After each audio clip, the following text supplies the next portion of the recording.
The room went silent just before the projector lit up. On the giant screen in the university auditorium, a grainy clip froze mid-frame. Nia Okafor, hoodie up against the rain, stepping into the private office of Dr. Tunde Adeyemi at 11:47 p.m. The clock on the wall glowed red. Her hand trembled as she reached for the doorknob. The audience, students, faculty, parents, leaned forward as if the pictures were pulling them out of their seats. The dean, a tall woman with silver braids named Dr. Carter, took a breath that seemed to drag the air out of the hall. "This video," she said, voice steady, "arrived anonymously this morning. It concerns a matter the university cannot ignore." Gasps rose like steam. On stage, Dr. Adeyemi sat rigid, knots of muscle visible along his jaw. He wore his usual charcoal suit, a crisp white shirt, and an expression that tried to look noble and failed. Next to him sat the university council, eyes cold behind thin glasses. Nia sat alone in the second row, knees tight together, face pale beneath her cocoa-brown skin. The spotlight had found her without mercy. On the screen, the timestamp jumped. 1:13 a.m. The same door opened. Nia slipped out, head down, backpack slung heavy. She looked like every tired student who ever borrowed time from the night. But everyone in the hall knew what they were supposed to assume, because rumors had been dripping across campus all week, that a poor sophomore who worked 2 jobs had traded herself for a grade and some money to keep the lights on. Dr. Carter paused the video. The hall stilled into a hush so complete the exit signs hummed. "What you are looking at," she continued, "is not proof of anything on its own, but it is evidence that demands an investigation." A chorus of whispers swelled, names, slurs, jokes, pity. The 1,000 little knives people throw when they are scared to be quiet. Nia stared at the screen without blinking. She had washed that hoodie 3 times since that night, and still it clung to her in memory, damp with a storm that never seemed to stop. Dr. Adeyemi finally leaned into the microphone. His accent rolled softly, the kind that felt like warm tea. "I have served Magnolia City University for 9 years, he said. "I have mentored hundreds of students. It is true that Ms. Okafor visited my office that night. She requested help with her final paper. She was distressed. I counseled her. I did nothing improper." The front row shifted. A reporter from the local station clicked a pen and didn't look down to write. On social media, phones glowed like tiny moons. Nia's mouth opened, then closed. The council had already warned her, "Don't speak." But the words burned her tongue. She needed people to understand. Not just what happened that night, but everything that had led to it. The empty refrigerator, the rent due on Friday, the email that said, "Your grade is currently a 48%. The long walk home where every streetlight looked like a question she could no longer answer. "Ms. Okafor," Dr. Carter said, "you will have an opportunity to respond. For now, remain seated." Something moved near the back of the hall. 2 campus security officers stepping in, hands folded in front. An unwanted shiver crawled down Nia's spine. She pressed her backpack straps tighter, nails biting the webbing. When she looked up, she found one face in the crowd that didn't flinch, didn't gossip. A lanky student journalist named Malik, notebook open, eyes steady on her. He had interviewed her once about the tutoring center. He knew she loved words enough to stack them like bricks and make a home. He gave a tiny nod, as if to say, "I'm still here." Dr. Carter clicked to the next slide. Not a video this time. A scan of a gradebook entry from Introductory Macroeconomics Course 204. Student, Okafor Nia. Midterm 46. Final paper, 58. Final exam, 54. Final course grade, 49, then somehow changed to 79 at 2:06 a.m. The log showed the edit came from Dr. Adeyemi's faculty account. A cold wave rippled through the hall. Somewhere a girl whispered, 79? That's a B. A boy snorted. A professor pinched his lower lip. The counsel leaned into Dr. Adeyemi's ear. He nodded and cleared his throat. "My account was compromised," he said. "We will cooperate fully to determine how. I did not change that grade." Nia's heart banged against her ribs like a bird trapped behind glass. She hadn't asked for a grade change. She hadn't asked for anything at first.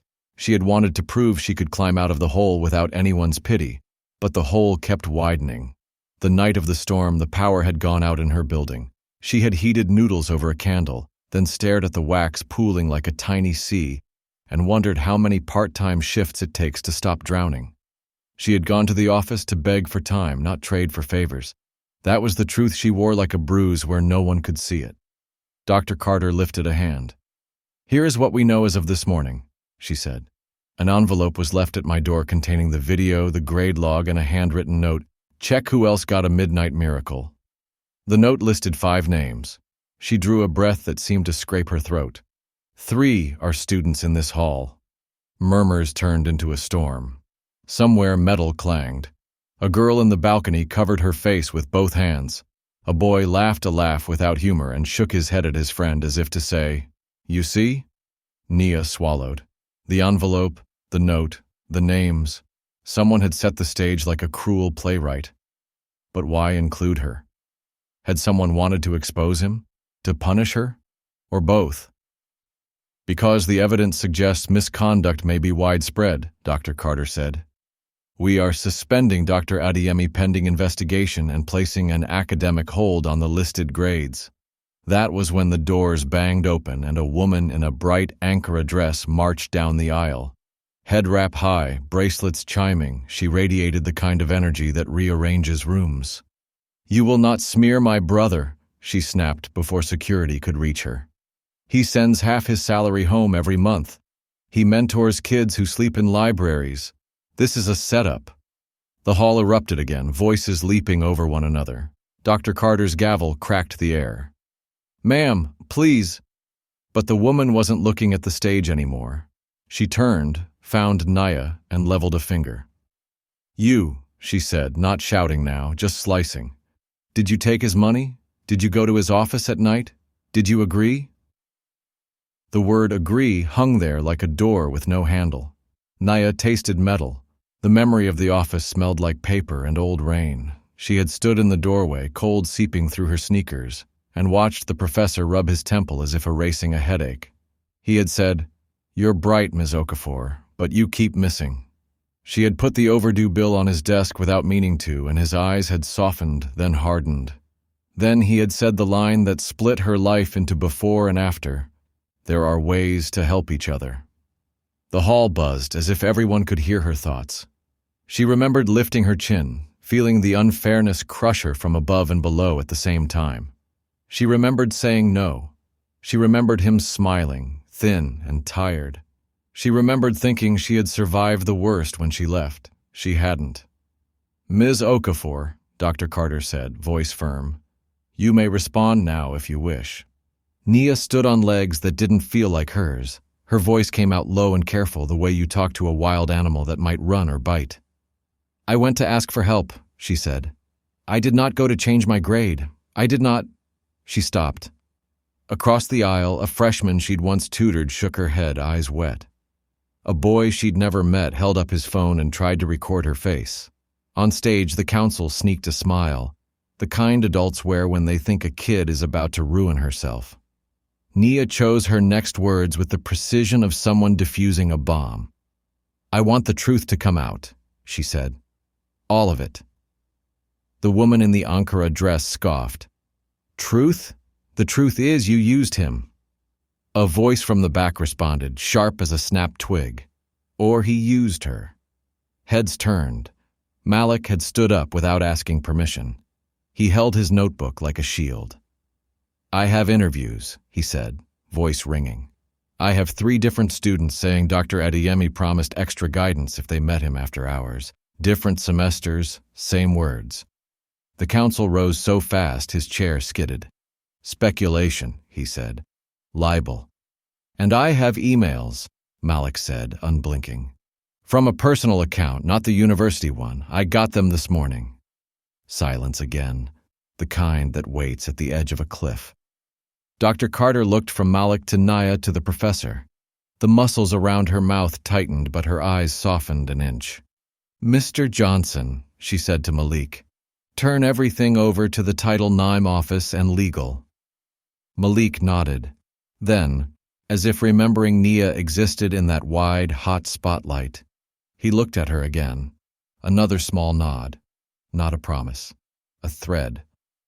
On stage, Dr. Adeyemi finally lost the stillness. He leaned into the mic, voice low. "This is character assassination," he said. "A man's career destroyed by rumor. I did not change any grade. I did not coerce anyone." He held himself with the righteous sadness of a statue. The counsel slipped him a note. He read it, blinked, and the mask cracked for one heartbeat.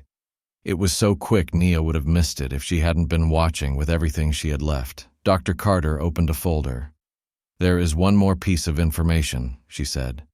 At 6:32 a.m. today, a complaint was filed with the police by an unnamed student alleging that money changed hands in exchange for grades. The amount was $200. A scoff rattled from somewhere. $200. A number so small, so cruel it made Nia's lungs forget how to work. $200 was a week's groceries and half the rent and textbooks bought secondhand with someone else's underlines inside. $200 had a way of turning ordinary people into desperate ones. The rear doors opened again. This time it wasn't security or a furious relative. 2 city officers in Navy uniforms stepped in, followed by a third person in plain clothes carrying a slim laptop bag. The plainclothes officer, a woman with hair cut short, eyes like a storm, spoke quietly to Dr. Carter, who nodded and stepped back from the microphone. The officer leaned in, voice level but urgent. "We need to speak to Ms. Okafor and Dr. Adeyemi now," she said. "Off the record if possible, on the record if necessary." For a second, no one moved. Then the plainclothes officer's phone buzzed. She glanced down and whatever she saw tightened her face. She looked up at the hall and spoke louder. "There's been a development," she said. "At 6:58 a.m., a body was found in the faculty parking lot behind the economics building." The room tilted. Sound came back in jagged pieces. Gasps. A dropped bottle rolling under a chair. Someone whispering, "No, no, no." Dr. Adeyemi's hands went white on the edge of the table. Nia's knees buckled and locked. The officer's gaze settled on Nia. "We have a witness who says they saw you and Dr. Adeyemi arguing near that lot last night." She lifted a small plastic bag holding a USB drive. "And this was in the envelope with the video. We just decrypted it. It contains a voice recording." She paused as if balancing the whole haul on that thin piece of plastic. "The last words on the file," she said slowly, "sound like someone saying, 'You promised, pay me, or I'll tell everyone.'" She looked from Nia to the professor and back again. "And the voice," the officer said, "sounds like yours." The plainclothes officer led Nia and Dr. Adeyemi into a small conference room behind the stage. The air smelled like coffee and paper. A single camera blinked red from the corner. 2 chairs faced a narrow table. Another chair sat slightly back, angled for someone who did not plan to stay long.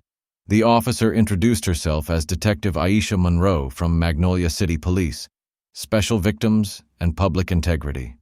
Her voice carried the weight of someone who didn't waste words. She set the sealed bag with the USB drive on the table and looked at each of them in turn. "Before we do anything else," she said, "I need to confirm ages. Ms. Okafor?" 20, Nia answered, steadying her breath. "And Dr. Adeyemi, 42, the detective said, glancing at his file. She clicked her pen once, a tiny metallic heartbeat. "Good. Counsel will arrive in a minute. For now, you both are here voluntarily." On the other side of the wall, the auditorium hummed like a hive. In the hall outside, Malik hovered near the door until a security guard lifted a palm and pointed to the lobby. He mouthed, "I'll wait." Nia nodded, grateful for small kindness. Detective Monroe slid a notepad forward. "A body was found behind the economics building at dawn," she repeated slower. "A woman. We're identifying next of kin now." She watched their faces, not just their eyes but the set of their mouths, the way their fingers curled or didn't. "Before we tell you who, I need context." Silence collected in the corners of the room. The fluorescent light buzzed, tired. "Context is that this young woman is trying to ruin me, Dr. Adeyemi said, folding his hands so tightly his knuckles whitened. The video proves only that she visited my office. I meet students after hours all the time. We have lives, jobs, gaps. I fill them when I can.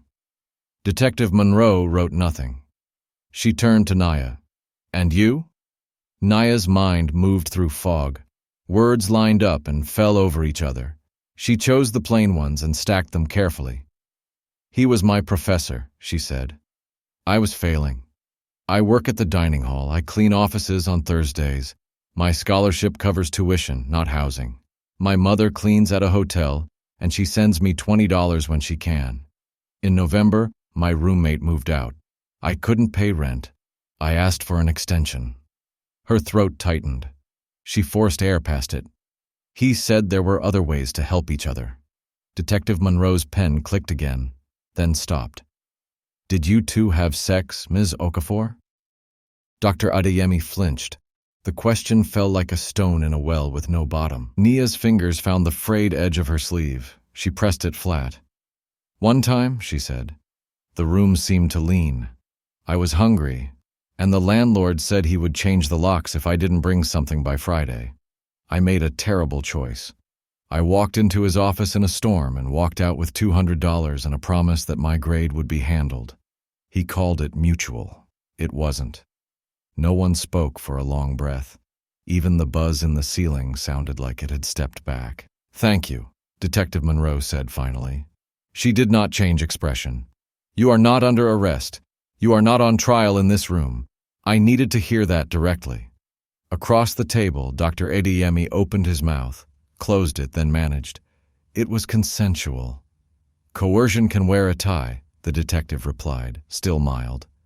He looked down. The sister with the high head wrap peered through the small window in the door, eyes blazing, but stayed in the hall when a guard murmured to her. Detective Monroe lifted the USB bag. Who sent this envelope matters. What's on it matters more. There's a time-stamped audio file. You will both hear it. But I'm telling you first who died behind that building. She placed the bag down gently. Kayla Price. Nia blinked hard. Kayla?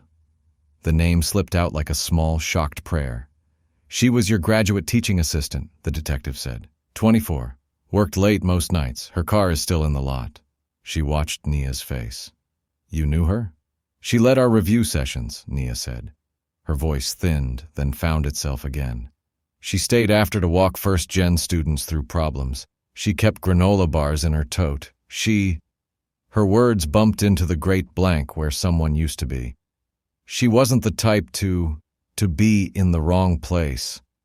No one is the type, Detective Monroe said. But people end up there anyway. She reached into a folder and slid out a printed screenshot, a call log. Kayla's last outgoing call was at 12:03 a.m., she said. To your number. All the air in the room pushed Nia's chest at once. She took out her phone with stiff hands.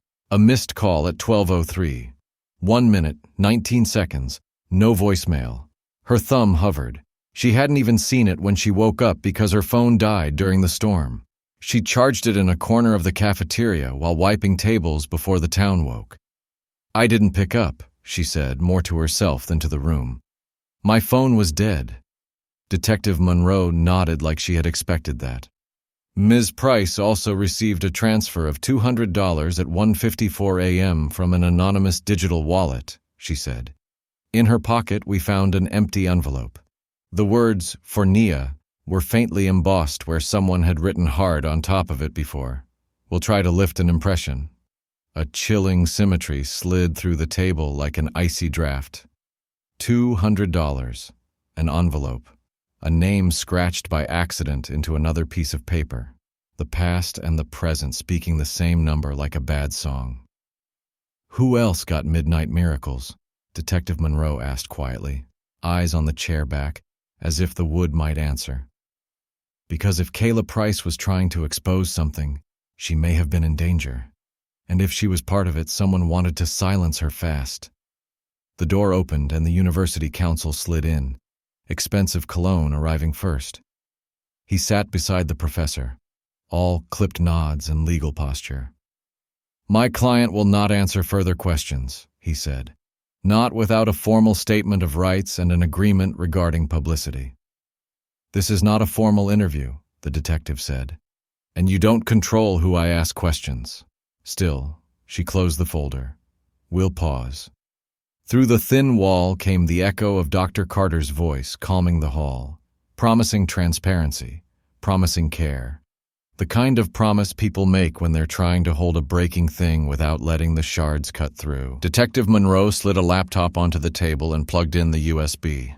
A throwaway media player opened with a dull gray bar.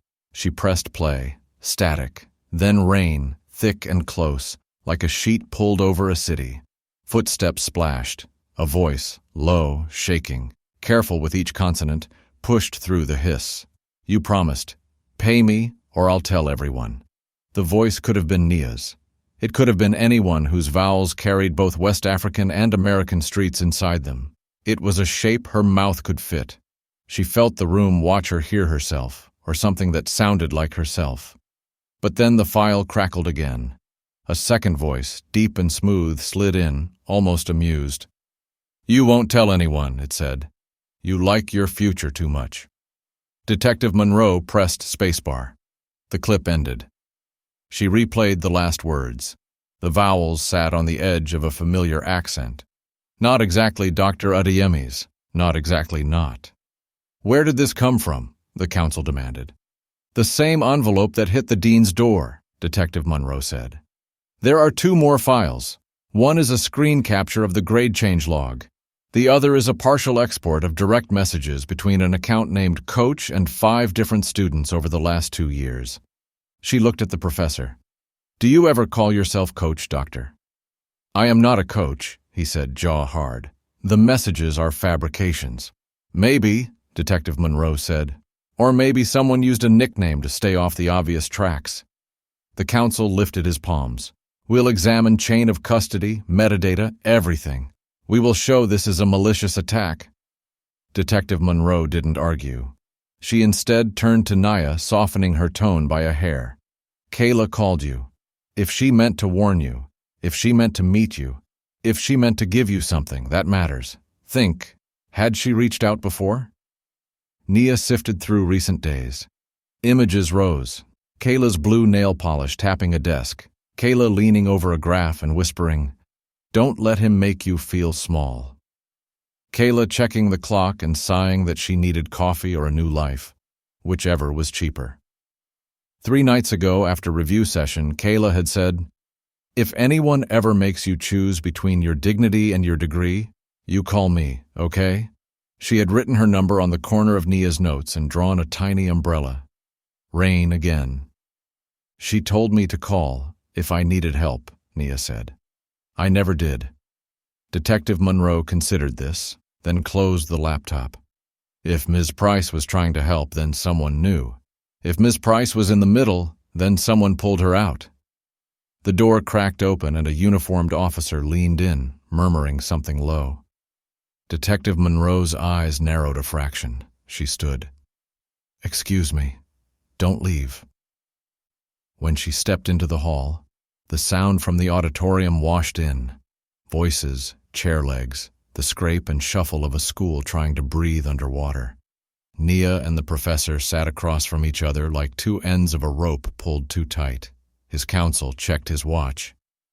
Don't say another word, he hissed into the professor's ear.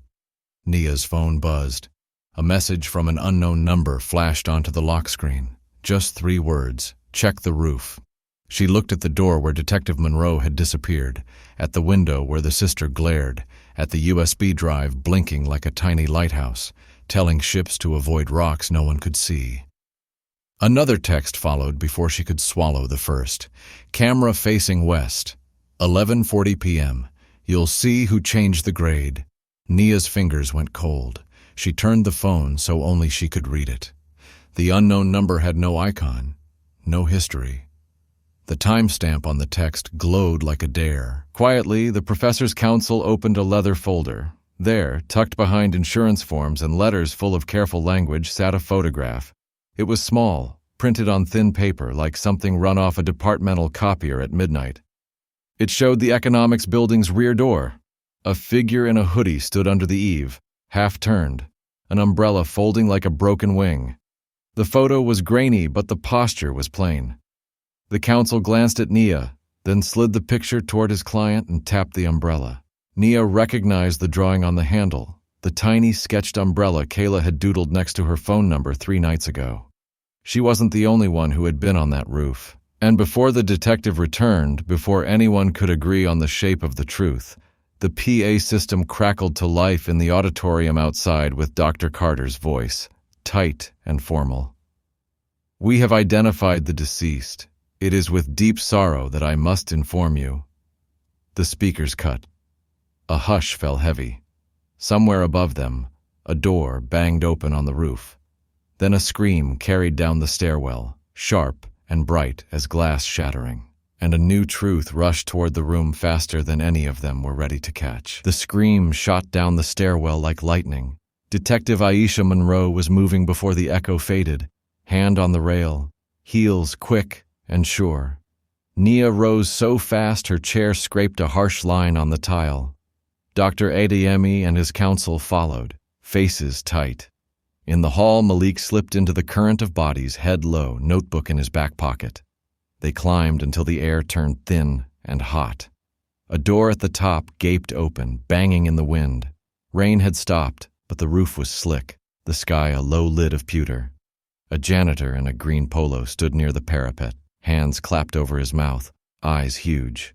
I found it," he stammered. "I came to clear the gutters and I found—" "Back up," Detective Monroe said, gentle but unarguable. She eased him aside and stepped onto the roof. Not a body. Not this time. A small portable projector hummed near the far wall, throwing white letters across the side of the adjacent science building like a movie billboard. "Check who graded the graders." The letters flickered, then steadied. Next to the projector lay a phone on a cheap tripod aimed west. Its camera pointed across the campus toward the economics building. Its screen showed a paused frame, grainy gray, a shadowed door, a shape moving through rain. On the tar beside it, taped to a vent with blue painter's tape, sat an envelope. Across it, in heavy block letters, "For the one who won't look away." Detective Monroe crouched and slid a glove on with a brisk snap. She peeled the tape and lifted the envelope. Inside, a second USB drive, a short stack of printed screenshots, and a sticky note scrawled with an umbrella doodle that made Nia's stomach drop. Kayla's small habit, her way of saying, "Weather's bad, but I've got you." The handwriting zigged hard like someone writing while watching the door. Monroe glanced at the projector's source. It was plugged into a small power bank, the kind a student carries when finals eat days. "Somebody set this scene," she said quietly. "On purpose, for witnesses. Or for theater," the counsel muttered. The wind tugged at jackets. Across the gap, the economics building sat 4 stories high, brick dark with storm. From here, the rear parking lot where Kayla had been found looked like a patchwork of oil rainbows and police tape. A gull wheeled once, loud and lonely. Monroe pointed at the phone. "Who touched this?" No one spoke. She nodded to a uniform. "Bag it. We'll mirror it." Malik hovered at the door, trying to be everywhere and in the way of nothing. "Detective," he said, careful. "If that phone saw anything at 11:40, it might match the texts Nia just got." Monroe's head turned a fraction. "What texts?" Nia held out her screen without hesitation. "Check the roof. Camera facing west. 11:40 p.m. You'll see who changed the grade." Monroe read, jaw working once. "Unknown number?" "Yes. Save and forward to yourself. Don't reply." She looked at the projector again. "If someone wants us to see 11:40, we'll start there."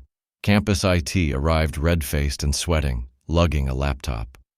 "We can pull the roof camera cache," he panted, dropping to his knees by the phone.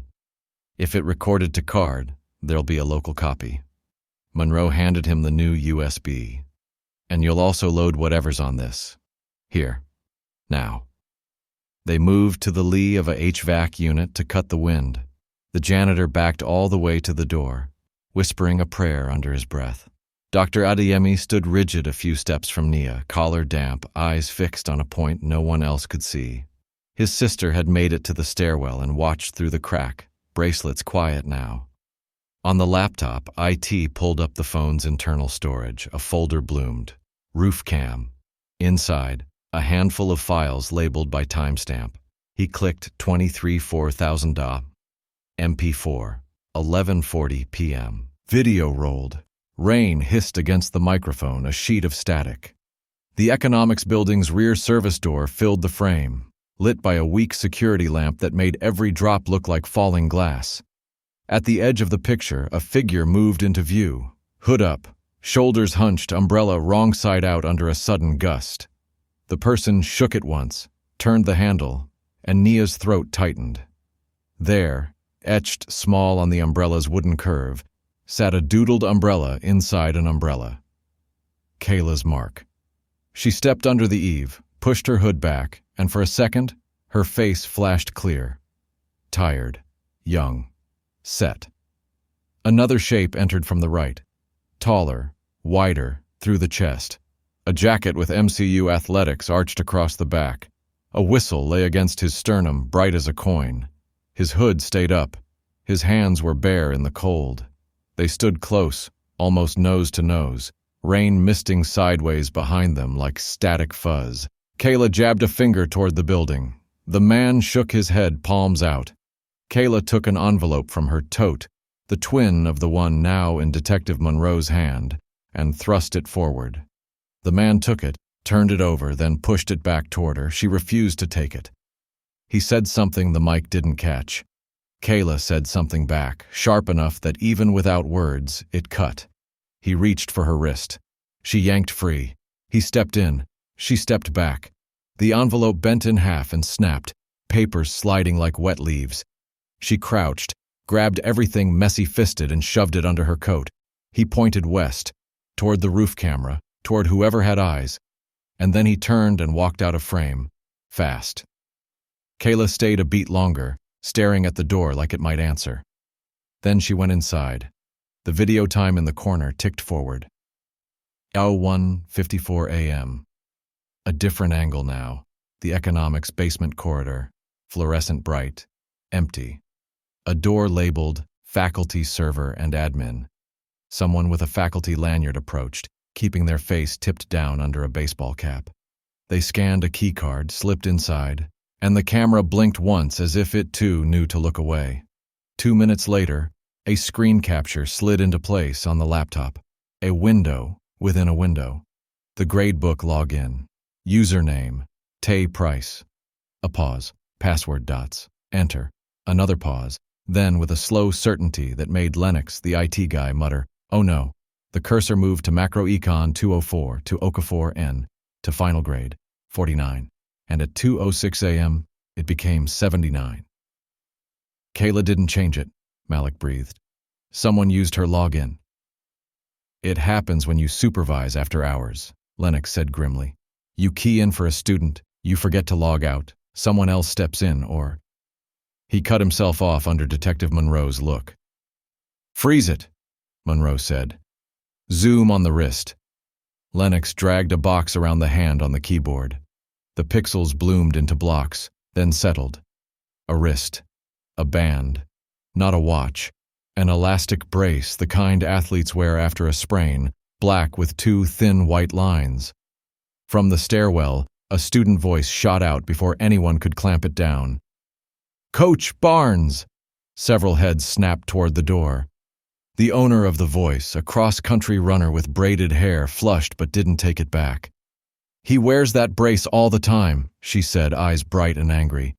He says it's from a weight room accident. He works nights. He helps people with professors who won't help.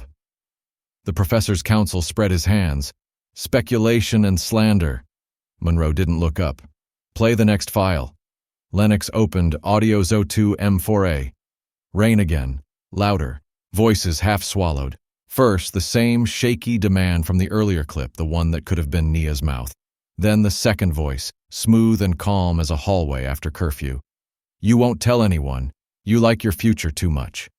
Lennox toggled a filter. The room's sound thinned. A whistle knocked softly against a zipper, just once. That sound, stupid and small, made the hairs rise on Nia's arm. "Detective," Malik said, voice low. "Barnes calls himself Coach in messages. You said there were DMs from Coach. He handles tutoring for athletes in macro. He recruits TAs sometimes." Monroe closed her eyes for one beat. "I know who he is." She opened them again. "And I know who has access they shouldn't." Her radio crackled. "Detective?" Security office just flagged multiple attempted logins to the camera system. Someone's trying to wipe feeds. "From where?" "Looks like athletics complex. Admin room." The words fell like stones through water. Monroe pointed at the projector still painting "Check who graded the graders" across the campus wall. "Kill that," she told a uniform. "We're done being played." The officer pulled the cable. The message vanished. Only the blank brick stared back. In the sudden plainness, the irony landed hard. Down in the auditorium, a banner for Integrity Week fluttered in the AC draft. On the roof, where someone had left truth in piecemeal, a gull settled on the parapet and watched them like a judge with all day. Monroe turned to Nia. "Did Kayla ever mention Barnes to you?" "She said some people behind the scenes made problems disappear," Nia answered. "She said to keep my receipts." Monroe lifted the second envelope again, thumb resting on the umbrella doodle. "She kept hers," she said. "Maybe too close." A campus cop jogged through the roof door, breathless. "Detective, fire alarm in the athletics building just tripped. Basement. And Coach Barnes is not in his office." Monroe's look didn't change, but the space around her seemed to tighten. "Lock the exits, quietly. Do not announce his name." She turned to the professor's counsel. "Your client is not to leave campus." "We have no intention." "You have every intention," she said, not unkindly, "when men like you smell smoke." Thunder growled far off, a tired giant turning over. Nia's phone buzzed again. Another unknown message, colder than the first. "Wrong roof. Under your seat. Play it before they do." Her hands shook. She showed Monroe. The detective nodded once. "Go. With me. Now." They ran. Down the ladder of stairs, through the murmuring hall, into the back of the auditorium. People turned and turned back, a tide of faces trying to choose what mattered. Row 2 waited like a dare. Nia slid her palm under the chair she'd left. Her fingers brushed tape, then plastic. A tiny recorder came free, black and harmless. Monroe took it, thumb over the play button, eyes on Nia for one heartbeat that said, "Ready," she pressed. Kayla's voice filled only the space between them, soft from closeness, steady from decision. "If I go missing, it was—" The clip cut off in a hard beep, like a door slammed mid-syllable. From the front of the hall, the double doors of the side aisle banged open. A man in an MCU athletics windbreaker stepped in, water darkening the shoulders, whistle at his chest, mouth set. Coach Barnes scanned the room and locked on Nia. "Don't move," Detective Monroe said, hand already going to her badge and then to a place lower, more serious. The coach smiled a small sardonic smile, as if all of this were an after-practice drill, and lifted both hands in the universal shape of surrender. Then, without warning, the lights went out. Darkness swallowed the auditorium in a single gulp. For a heartbeat, no one breathed. Then phones lifted like a small galaxy, blue-white points shaking in a sea of faces. The emergency lights flickered on, thin bars of red tracing exits and aisles. Detective Aisha Monroe's voice cut through the panic, calm and firm, the way a lighthouse talks to waves. "Stay seated. Keep the aisles clear. Coach Barnes, don't move." A shape near the side door shifted. The whistle at his chest flashed. Barnes didn't run. He slid, quick, sidestepping along the wall, slipping past two stunned ushers like a player cutting through a defense. A campus officer lunged and caught air. The coach's hand flicked and something clattered. A keycard skidding under seats, a taunt and a breadcrumb. The far exit yawned open and swallowed him. Monroe was already moving, radio tight to her mouth. "All units athletics wing. Do not use sirens. Lock north and west exits." She glanced over her shoulder at Nia and Malik. "You two, Stay with Dean Carter. Do not split. But the story had other plans. When power fails, so do the rules that keep ordinary people in their rows. A whisper tore through the seats. Server room. They'll wipe it. Another voice. The roof files. Back them up. Lennox from IT was suddenly at Nia's elbow, face pale, breath quick. If they torch the logs, we'll never prove who changed grades at 2:06 a.m., he said. We need to cut power to the faculty admin closet now. Nia looked at the stage where Dr. Carter gripped the podium, issuing steady promises into a microphone that might or might not work. She looked toward the door where Barnes had vanished, the door where Kayla had never come back. Then she looked at Malik, whose eyes asked the question out loud. Are we going to watch or help? They moved. Not heroes, not fools, just two students who knew that truth trips if no one clears its path. Lennox led, shoulders hunched, weaving them under the balcony and through a side corridor lined with honor plaques. The air was warmer here, humid from bodies and the stubborn breath of old buildings that don't like sudden change. The admin closet is on the ground floor, Lennox said. By the copy room. Barnes knows it. Everybody who fixes problems knows the shortcuts. Why would he fix grades for students who aren't athletes? Malik asked. Lennox didn't slow. Because the donors who write checks like nice statistics. Retention up. Graduation up. Some people think a diploma is a game you can win with better coaching. They reached a gray door with a card reader. Lennox swiped. The light stayed red. He swore under his breath and knocked twice in a pattern that said, Friend. A nervous grad assistant cracked it and saw Lennox's face. They told us to keep the system live? That's what the person erasing it would tell you, Lennox snapped, then softened. Move, please. Inside, the closet was a slim rectangle of hums and fans, a row of metal racks like a thin forest. A power strip ran along the base with a fat, pressure-sealed cable feeding the heart. On the floor, a slim laptop hummed with a terminal window open, green text streaming as if rain had found a screen. A script blinked. Purge archive cam confirm YN. Don't press anything, Lennox warned, even as his hands hovered. If they're remote, they'll know we're here. Nia spotted the brand of the laptop. No department sticker, no lock. Not university issued, she said. Then whoever is doing this brought their own toys, Malik said. Coach or someone who works with him. Lennox crouched. If I pull main power, we save the logs, but we also knock out phone lines in this wing. Detective will not be happy. Do it, Nia said, surprising herself with the steadiness of her voice. Better angry than erased. Lennox hesitated only long enough to whisper something to a surge protector like it was a cousin. He pulled the red switch. The room exhaled, fans softening, screens blinking, the laptop coughing into darkness mid-sentence. Somewhere down the hall, a printer died mid-page with a mournful squeal. Now we wait and pray the auto backups on the shadow drive caught the last hour, Lennox said, rubbing his temple. If we're lucky, the cameras wrote to card too. In the rush of quiet, Nia remembered the tiny recorder Detective Monroe had seized from beneath her seat. The message that had cut off. If I go missing, it was... She pressed her palms together, fitting her fingers like a lock. The words felt like a knot she could almost loosen. Footsteps thudded outside. The door swung open and two campus officers burst in, followed by Dr. Tunde Adeyemi and his sister in the Ankara head wrap, both looking like they'd walked through a storm with their jaws. The sister, Ngozi, took in the dark screens and bristled. What are you people doing to my brother?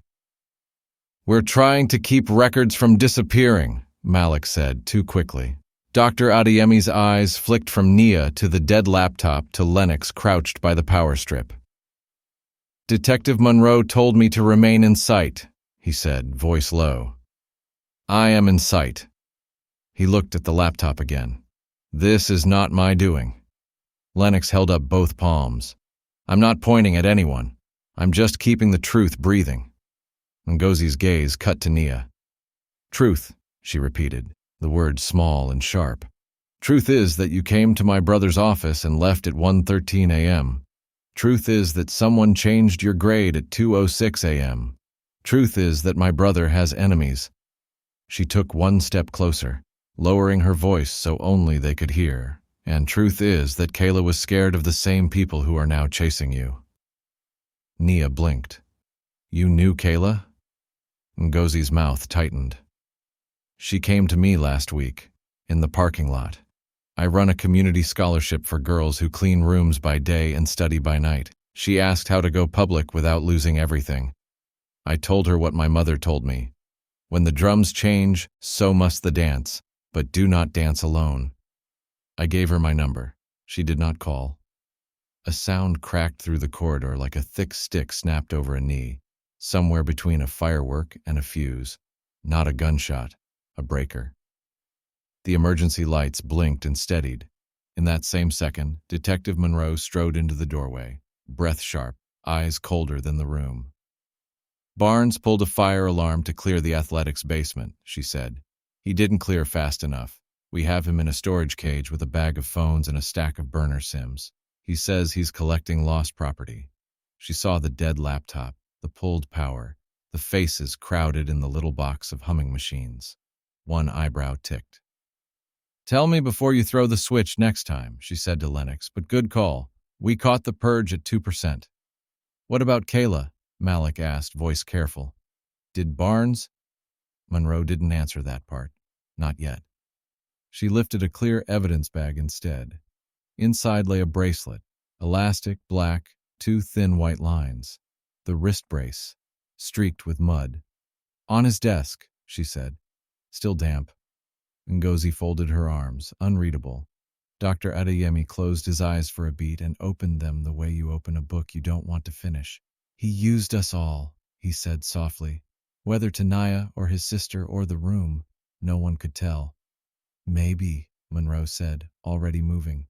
"But we don't guess, we prove." She nodded at Lennox. "Shadow drive?" Lennox typed with reverence, coaxing life back into humming boxes. A directory blinked awake. Camera backup shadow. He drilled into it. A list of files grew like a time-lapse of mushrooms after rain. 0138 lobby, 01141 server door, 0154 basement hall. He clicked the last. The basement corridor filled the screen. Bright, empty, clean as a lie. A door labeled faculty server and admin. A figure in an MCU athletics jacket approached with a cap pulled low. Same body as the roof video. Same gait, confident. A little bounce like a man who used to be fast and still believes he is. He scanned a keycard. The door opened. But before he slipped inside, he half-turned toward a corner camera and lifted his chin. For a split second, his face flashed. A clear angle, rain dripping from the bill. It was Barnes. But there was something else in the frame, half hidden by his shoulder. A second figure just behind him, keeping the hat brim low. That second figure raised a hand as if to hurry him, and a ring caught the light, gold, oval. A crest worked into it in tiny relief. Ngozi inhaled sharply. "That ring," she whispered.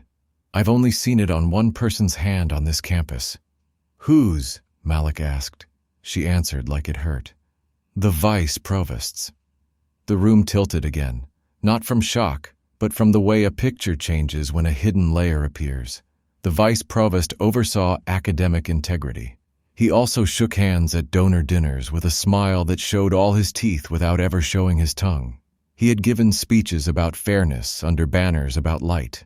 Monroe didn't swear. She didn't blink.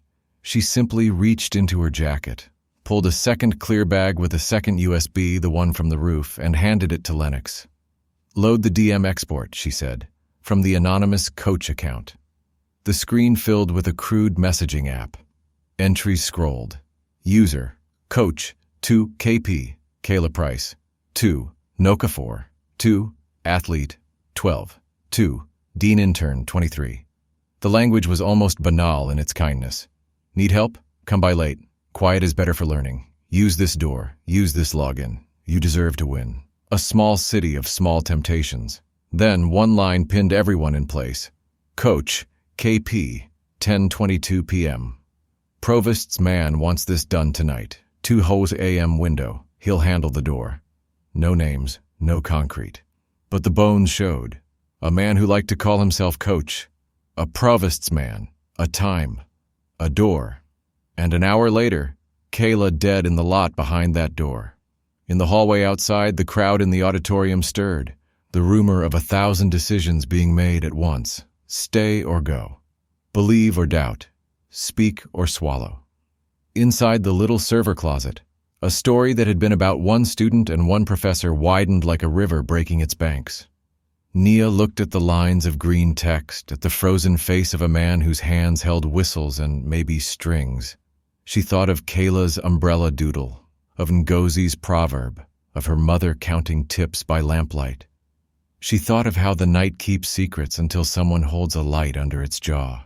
Monroe's radio crackled again. "Detective, Barnes is asking for you. He says he doesn't want to go down alone." "Everyone says that at the beginning," Monroe said. Then to the room. "We go upstairs, quietly. We do not share screenshots. We do not post. We keep our mouths shut and our eyes open." They filed into the hall, a knot of people bound by a story that had chosen them. As they reached the staircase, a voice floated up from the lower landing, smooth, practiced, carrying just enough sorrow to sound like service. "Detective Monroe," the vice provost said from the shadow of the stairwell, hands clasped, crest ring bright. "I hear there's been a terrible misunderstanding. Perhaps I can help you. Clarify matters." And at that exact moment, Malik's phone buzzed with a new message from the same unknown number that had guided them to the roof. "Don't trust who smiles first." If you're hooked by this unfolding truth, tap subscribe, like, and share so more people hear it.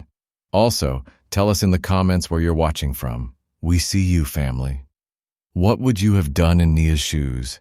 Have you ever witnessed grade for favor schemes or power used the wrong way? The vice provost stood on the landing like a pastor at the edge of a pulpit, hands folded, expression mild, the kind of smile that soaks up questions before they form. His name was Dr. Lionel Pierce, a man with careful hair and a gold crest ring that caught every light and returned none. Detective Aisha Monroe didn't step closer or back. She simply shifted so the camera in the ceiling could see them all. "Terrible morning," Pierce said, voice dipped in sympathy. "I came as soon as I heard. Integrity matters to this institution." "Good," Monroe replied, "because I'm going to need your full cooperation." "Of course," the ring flashed again. "How can I help?" "Start by telling me why your door code opened the faculty server room at 1:54 a.m., Monroe said. Her tone didn't rise, it didn't need to. "And why you were in a basement corridor at 2 in the morning with Coach Barnes." The smile twitched, then smoothed. "We have donors in town for homecoming," Pierce said gently. "Late meetings. I often walk the campus at night. It calms me. As for the coach, athletics called about a software patch. He asked if I could let him in. His badge was acting up." He widened his hands. "This is a university. We help each other." Ngozi, head wrap high, let out a short, low laugh from the back. "Ah," she said. "Helping." Dean Carter appeared behind them, silver braids pulled into a knot that had seen too many emergencies already. "Detective, we can take this to my office," she said. "We need fewer eyes and more notes." They moved as a knot. Monroe, Pierce, Dean Carter, Nia, Malik, Lennox, Dr. Adeyemi, and 2 officers, into a room lined with awards and framed campus photos. A brass plaque read, "Magnolia City University, Light for All." On the table, untouched bottled water waited like props. Outside, the hallway throbbed with whispers. Inside, the air felt like a held breath. Monroe nodded at an officer. "Bring in Coach Barnes." He entered with wrists cuffed and a smudge of something dark on his cheek, like he'd brushed against the night and it stayed. The whistle on his chest was gone. The shape of it remained in the wet print on his jacket. He looked at the vice provost first, as if checking the weather, then at Detective Monroe, as if deciding whether to board a ship he didn't like. "You asked for me," Monroe said. Barnes's jaw worked once. "I don't want to be the only one in the news," he said. "That would be Unfair. Then talk. He looked at Nia, then at the recorder on the table. Off the record, he said. Not today, Monroe answered. He drew a breath that trembled at the edges. I run study tables for athletes, he began. It started clean. It didn't stay that way. We have targets, graduation rates, donor expectations, students drowning, faculty who resist. So, people call me. I smooth things. I find a TA who can assist with key entries. I set meetings. I keep kids eligible. The vice provost doesn't ask for details. He asks for results. Pierce didn't flinch. I have never instructed anyone to alter grades, he said calmly. I ask units to support student success. That is my job. Barnes's laugh was small and sour. Success, he echoed. We call it that when we can't say fix it. He looked back to Monroe. Kayla Price, she wasn't supposed to be a problem. She was supposed to be helpful. We gave her the kind of favor grad students like. Extra conference travel, a recommendation letter. She took it and kept her head down. Then she started asking about the others. The others? Malik said before he could stop himself. Students who showed up on lists, Barnes said. Some athletes, some not, some broke, some with last names that make phones ring. He closed his eyes for a second. I told her to leave it alone. She wouldn't. Monroe's pen didn't move. Did you meet her at the economics building last night? Yes, Barnes said. She texted. Said she had proof that would get me fired but spare me charges if I came clean. Said she wanted the names. I went. She had an envelope with copies of things, screenshots, DMs, the log. She said she'd scheduled backups. She said if anything happened to her, the right people would know. He nodded at Nia without warmth. Looks like she meant it. Nia stared at the table. The wood grain blurred, then sharpened. Kayla had carried umbrellas inside umbrellas. Tiny sketches, tiny plans. Even in danger, she had made a path. Who walked you into the server room? Monroe asked. Barnes's gaze slid to Pierce. The vice provost's smile faded by degrees but never disappeared. I unlocked a door for a faculty member, he said. The coach is not faculty, but the principal stands. The provost's man? Monroe said mildly. That phrase mean anything to you? Pierce lifted a shoulder. I am many people's man, detective. It comes with the badge. Lennox cleared his throat, soft as a cough, and set a laptop in front of Monroe. I pulled more from the shadow backups, he said. There's a second clip from the roof camera, 11:42 p.m. after Kayla goes inside. He pressed play. The same door, the same rain. A third figure slipped under the eave, shorter than Barnes, slimmer, a scarf high around the face. The person hesitated, then left a small package in the drainpipe elbow and hurried off. The camera caught only a flash of a hand, thin, a tiny scar near the thumb, a cheap ring with a flat oval face.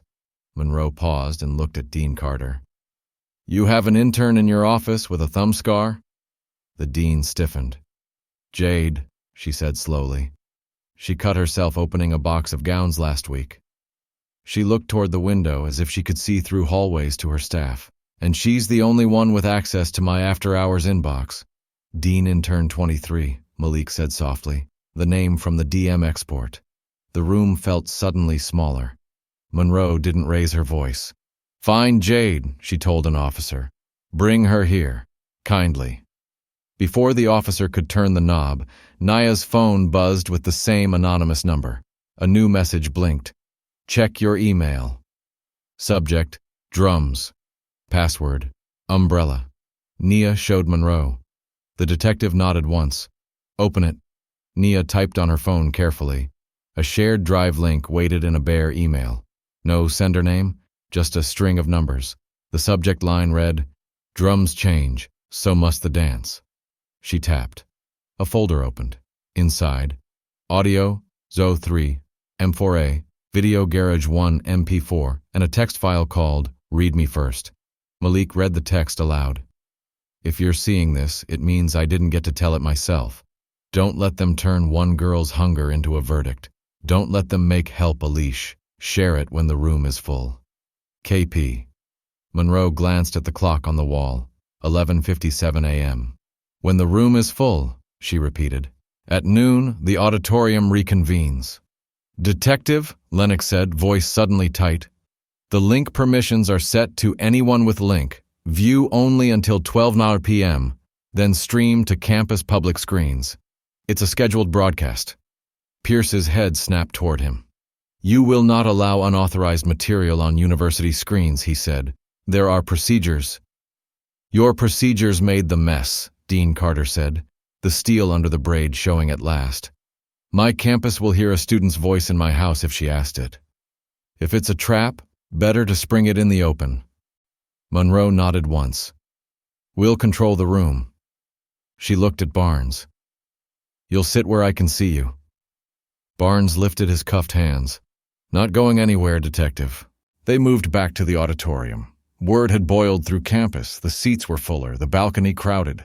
Parents with purses clutched tight, students with hoodies pulled low, faculty lined along the walls, some with righteousness ready, some with regret heavy in the eyes. When Dean Carter stepped to the podium, the room hushed itself. Before we continue, she said, voice clear, we are going to hear from someone who isn't here to speak. This was scheduled by Kayla Price. A ripple like a leaf turning on a pond. Screens brightened around the room. Nia's throat worked. Malik's pen hovered but didn't move. Detective Monroe stood like a hinge, ready to swing to either outcome. The lights dimmed. The first video filled the main screen. A concrete parking garage with fluorescent buzz late and echoing. Kayla's face looked into the camera from somewhere behind a pillar, breath visible in the cold. Date. Last night, she whispered. Time. 10:50 p.m. Location. Under administration. Level 2. I was told there would be help from the top. I came to record who helps. Footsteps clapped. Kayla ducked the camera down and tucked it behind a cinder block. Two figures entered the frame. One was Coach Barnes, hood up. The other wore a long coat and the gold crest ring that needed no introduction. Their voices bounced in the garage like they were ashamed to touch the walls. You said clean, Barnes muttered. A bump is clean, the man in the coat replied. The cadence was the same velvet from the stairwell. We honor families who honor us. And the TA? Barnes asked. She's useful, the man said. But grad students are replaceable. If she gets righteous, remind her where recommendations come from. A pause, a soft chuckle. Besides, the poor girl has never gotten wet. She thinks an umbrella keeps her dry. There was laughter then, dry, small, and so mean it felt like sand in the mouth. It was a joke, a cruel, sardonic slice of a joke about a doodle on a handle, and a woman who fed other people granola bars from her tote. On the stage, the real-life vice provost didn't move. Only the tendons stood out in his neck. Around the room, gasps rose like birds. Someone said, no, like a prayer. Someone else said, finally, like a verdict. The video shifted. Kayla's whisper again. If I go missing, it was... The audio glitched, then recovered. The sentence finishing itself as if pushing through everything that tried to stop it. The man with the ring. Screens froze on a frame where the gold crest sat bright as a small sun. Pierce stepped forward then, the practiced calm gone, hands spread not for peace but for control. This is edited, he said, voice loud. This is misleading. Anyone can... From the back doors, two uniformed officers entered quietly, and with them Jade from the dean's office, eyes swollen, thumb bandaged. She held a phone with shaking hands and spoke into a microphone she hadn't meant to use. I sent the envelopes, she said, little voice made huge by speakers. Kayla asked me to if she didn't show up this morning. She said to trust only myself and Detective Monroe. Every head pivoted to the detective. For the first time all day, Monroe's mask cracked not in anger but in something like grief. Ms. Pierce, she said without looking at the vice provost, you're under arrest for evidence tampering, conspiracy to defraud, and obstruction. She nodded at the officers. Take him. Pierce didn't go easily. You don't understand how fragile institutions are, he snapped as the cuffs clicked. Students want miracles. Donors want proof. You think you save them by breaking me? You'll drown this place. Places that build on quiet harm are already drowned, Dean Carter said, voice shaking but standing. We're just admitting where the water is. They turned Pierce toward the aisle. His ring glinted once more and vanished into the crowd. On the screen, Kayla's folder auto-advanced to Audio Zo3 M4A. A new voice filled the room, clear and unshaken. It wasn't Kayla this time. It was Dr. Tunde Adeyemi. I changed no grade, his own recorded voice said, but I made a deal I cannot bear. If this is heard, I am telling the truth at last. The coach brought me an arrangement. The vice provost blessed it. I took their quiet, and it cost a girl her life. Check my bank at 2:10 a.m. 200 in, 200 out. To the TA. I called it kindness. It was cowardice. Every eye shifted to the professor, whose face had drained of color. His sister, Ngozi, covered her mouth. Nia felt the floor tilt. Detective Monroe's gaze landed on him, steady and dark. When did you record that, Doctor? He swallowed. 3 hours ago, he said. I found it on my own phone a minute ago. Scheduled. Kayla must have... He stopped. The sentence lay between them like a dropped necklace, bright and broken. And then, as the room tried to decide whether it was anger or relief, Nia's phone buzzed one last time. The unknown number wrote, Last file. Do not let them shut it down. Play it now, or the wrong person pays. She tapped, and the screen filled with a selfie video of Kayla in a stairwell, eyes fierce, breath fast. If you see this, she whispered, look for the real hand behind the ring, the one who signs the checks. The video panned, shaky, toward a nameplate on a mahogany door. Provost Mariah Green, Office of Advancement Donor Relations. The screen froze. The room held its breath. And in the front row, a woman in a navy suit who had sat quietly all morning, smiling first, nodding often, stood up very slowly and reached for her purse. Mariah Green didn't rush. She rose with the patience of someone trained to smile through storms. The navy suit fit like a decision. The pearls at her throat lay calm as small moons. When her hand slipped into her purse, Detective Aisha Monroe's palm came up, flat as a wall. Ma'am, Monroe said, hands where I can see them. Mariah obliged, fingers lifting light, a hostess showing empty palms before pouring tea. Detective, she answered, voice warm enough to soften stone. Let's not frighten donors or students. Emotions are high. We all want the same thing. Do we? Dean Carter asked from the podium, the stadium lights making the silver in her braids look like a crown forged from long nights. Because a student is dead, a coach is in cuffs, a vice provost is under arrest, and my campus has watched a young woman speak from beyond the grave. Mariah's eyes slid over the room, cataloging. Nia in the second row, small but unbroken. Malik at the aisle, phone down, recorder up. Dr. Adeyemi near the wall, his sister Ngozi rooted like a tree beside him. Coach Barnes with his eyes on the floor. Lennox by the AV rack, hands hovering like he could fix a city if someone let him cut the right cable. Kayla was a bright light, Mariah said, the words shaped like a condolence card. We will honor her properly, but please understand, advancement doesn't set grades. Advancement feeds the university so students can eat. Somebody fed more than that, Malik said, unable to swallow the line. Somebody fed a machine. A ripple of agreement moved, low and stubborn. Mariah's smile did not crack, but it cooled. If by machine you mean scholarships, emergency grants, and quiet gifts that keep children from dropping out, she asked lightly, then yes, I am guilty. I raise money. I write checks. Checks with strings, Detective Monroe said. We're going to your office. Monroe signaled, and 2 officers flanked Mariah without touching her.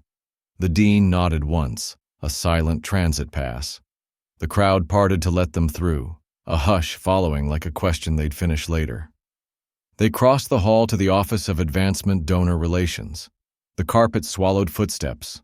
A wall of plaques announced $5,000, $10,000, naming buildings and fountains and benches after men in suits with square teeth. Behind a glass door, an office waited in perfect order.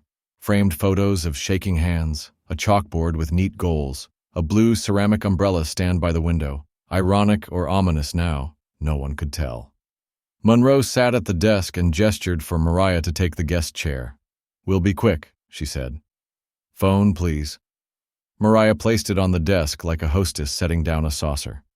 A second later, an officer placed a small evidence tray beside it. Monroe nodded to Lennox, who'd followed with a consent form and a university IT badge that opened doors pride could not. "Unlock the desktop," Monroe said. Mariah's fingers danced. The screen bloomed. Calendars, donor CRM, spreadsheets with polite names. Lennox's hands hovered 2 inches above the keys as if asking permission from the air itself. "We'll image the drive," he murmured, "and check the shared folders." Malik stood by the door. Nia stood nearer the window, drawn toward the umbrella stand without meaning to be. It held 3 umbrellas, one black, one patterned with magnolias, and one wooden-handled with a tiny carved umbrella. Her breath caught. It was Kayla's mark, down to the little curve on the handle she always drew in margins. Ngozi noticed. "That carving," she said, low. Mariah followed their eyes, then laughed, a soft, sardonic sound that didn't belong in grief. "Kayla admired it," she said. "We auctioned hand-carved handles last spring. Everyone loved them. Our artisans program, you know." She tapped the magnolia umbrella instead. "We use symbols people remember." "Symbols can be signals," Monroe said. "Folders, the ones you don't show auditors."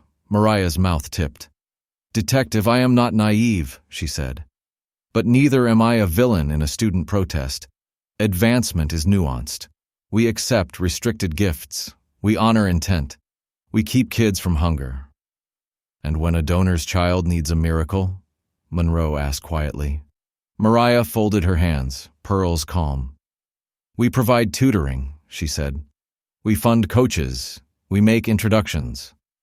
Lennox's muttering cut through the air. "Found something. Hidden share labeled MCF." "MCF?" Malik asked. "Magnolia Cornerstone Fellows," Lennox said, opening it. A list of spreadsheets stacked down the screen. "Retention support Q1.XLXX athlete. ACOM requests.CSV. Special alumni considerations.docx." He clicked the last and blinked. "It's a memo of talking points. Align outcomes with philanthropic vision. When faculty resist, escalate through channels. Leverage late-night access for discretion." "Late-night access," Monroe repeated. Lennox opened Athlete ACOM. Requests.CSV. Rows poured down. Student IDs, course numbers, coach contact, advancement liaison, status. Beside Macroecon 204 sat Barnes Green completed. The date was yesterday. Mariah's smile returned, thin now, the rind after juice. "Data about student support is not a crime," she said. "Changing grades is," Monroe replied. "Killing to hide it is worse." For the first time, something inside Mariah's gaze cooled past charm into steel. "Be careful with your words," she said. "You're in a house built on gifts." "And you think that buys you air," Dean Carter said, stepping in. "But breath doesn't have a nameplate." Monroe's radio crackled. "Detective, forensics pulled Kayla's dashcam. It auto-uploaded overnight to a cloud. We have a clip at 1:58 a.m. outside Econ. Sending to the auditorium screens now. Feeds are yours." "Put it up," Monroe said, already moving. She pointed at Mariah. "Stay in this chair. Don't touch the phone. Officer, eyes on her." They hurried back across the hall. The auditorium felt like a held breath. Screens came alive. The image shook, rain on the lens, the world stuttering. The angle was low, near the dashboard, catching only knees and shadows when someone passed close. The timestamp glowed, 01:58 a.m. Kayla's voice murmured faint, a hum of a song under her breath. Headlights carved the far end of the lot. A sedan nosed in slow wipers beating a tired rhythm. It paused, the driver uncertain. The plate slid past the dashcam, clear for 1 second under the security lamp. Ngozi's hand flew to her mouth. The plate matched the one she had memorized long ago when she mailed care packages to her brother at his first faculty job. ADE 204, Dr. Tunde Adeyemi's car. The room moved as a body, recoiling, denying, then leaning forward to see if eyes had lied. On the screen, the sedan idled. The driver door opened a crack. A figure leaned out with a hood low. A second figure crossed the lot from the dark, small, coat clutched. Kayla. She looked toward the dash cam as if she knew where every eye would someday be. The sedan's driver stayed in shadow. A hand extended, gloved, dark fabric, plain. No ring. The door shut. The sedan rolled forward, slow enough for anyone to step away. Kayla took one step toward the door. Then she stopped, head turning to something outside the frame. The clip ended in pixel static like a throat closing on a word. "Play it again," Monroe said. Lennox rolled it back, frame by frame. The hand, the hinge, the shut door. A second shard where the hood lifted a little, enough to see a cheekbone, a line of beard, eyes that could have been anyone's under a storm. Dr. Adeyemi's knees unlocked. He sat as if the chair had appeared beneath him. "My car was in the shop," he said, voice sanded down. No. Yesterday morning I left it by the stadium for the detailing drive. The athletics interns, they offered discounts." "Who had your keys?" Monroe asked. He closed his eyes. "Barnes," he said after a beat that hurt. "Barnes had them." Heads turned to the coach, who stood braced like a man waiting for a wave to hit. "A lot of faculty give us cars for the fundraiser," he said to Monroe. "We pick up, drop off. Ask anyone." "And last night?" Monroe pressed. Barnes's mouth tightened. His silence said, "I won't lie to you, and I won't hang myself." In the second row, Nia stared at the frozen plate, the 4 blunt letters of a surname, the numbers of a course that had become a curse. She felt the room's eyes slide toward her like rain on glass, not malicious, just heavy. Kayla's last message beat in her chest, the real hand behind the ring. The ring was a symbol, yes, but maybe the hand was a chain of hands. Coach, vice provost, advancement, donors, and someone using a professor's car as a moving shadow. Monroe's phone buzzed. A text from forensics, license plate confirmed. "Camera on lamppost the 3 has a second angle. Play feed 159. "Lennox," she said. "Street cam 3. The screens changed. A higher angle this time, cleaner. The sedan again. The hooded driver stepping out now, turning just enough for the camera to see the jawline. The light caught on something small clipped to the belt, a key fob on a lanyard with Magnolia Circle printed on it in gold. Ngozi's whisper rode the hush. Magnolia Circle. That's the top donor society. On the screen, the driver looked up for an instant. It wasn't Barnes. It wasn't the vice provost. The face was familiar anyway. Familiar from newsletters and gala photos and welcome videos sent to freshmen every fall. It was the provost herself, Mariah Green's boss, the university's second in command in a charcoal coat, smiling a small, private smile before the hood dropped again and the night finished swallowing her. And as the room gasped, Mariah, back in her office under a guard's watch, lifted her chin toward the ceiling and finally let her smile fall all the way off her face. Nobody in the auditorium breathed until someone whispered, "The provost." The screen still held the street cam frame, a charcoal coat, hood half lifted, a clear jawline, a small private smile. The timestamp glowed like a burn. Year 1:59 a.m. Detective Aisha Monroe didn't look at the screen. She watched the room. Shock rippled forward, then rolled back, then settled into a hush that meant people were changing their minds in real time. Dean Carter's hands tightened on the podium. Coach Barnes stared at the floor as if it might open. Dr. Tunde Adeyemi sat with his shoulders bowed, his sister Ngozi beside him like a tree against wind. Monroe turned and moved. 2 officers were already at Mariah Green's office door across the hall, the glass panel reflecting their dark uniforms and the neat letters, Provost Mariah Green, Office of Advancement Donor Relations. Inside, Mariah sat exactly where Monroe had left her, chin up, palms open on the desk, a woman with years of ribbon cuttings under her belt and 1,000 thank you notes in her drawers. "Ms. Green," Monroe said, voice even, "you are now a subject in a homicide investigation. We're going to detain you while we process new evidence." Mariah's mouth tugged into a calm line. "Detective," she answered, warm as a fundraiser's foyer. "I was on campus last night because I live on this campus. I checked on buildings in a storm like I have every year during homecoming. If I appear on a camera near a lot, it means I was making rounds after a donor dinner. Your own dean can confirm my schedule." Dean Carter didn't blink. "I confirmed you were at a dinner," she said. "I did not confirm where you drove at 2 in the morning." Monroe nodded to an officer. "Cuff, front, phone in the tray. IT mirrors the desktop. No one touches the file tree but Lennox." Mariah rose, guided her wrists forward like a hostess offering a tray. The pearls at her throat didn't tremble. "Be careful," she murmured as the cuff chain clicked. "This place runs on grace. Tug the wrong thread, and hungry students pay for it." "Grace isn't a line item you hide," Monroe said.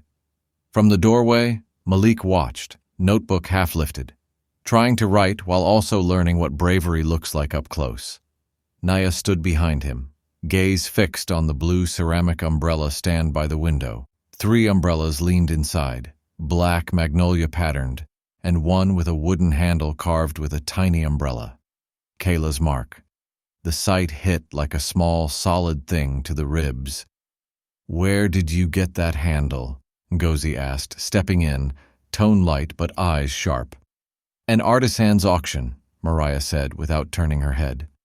"Last spring, the university supports student crafts. We made quite a story of it."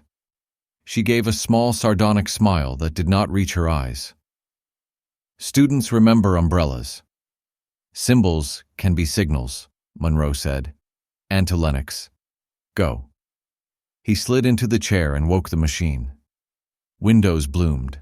Calendars, donor software, a neat spreadsheet labeled MCF, Magnolia Circle Fellows. Lennox's finger hovered.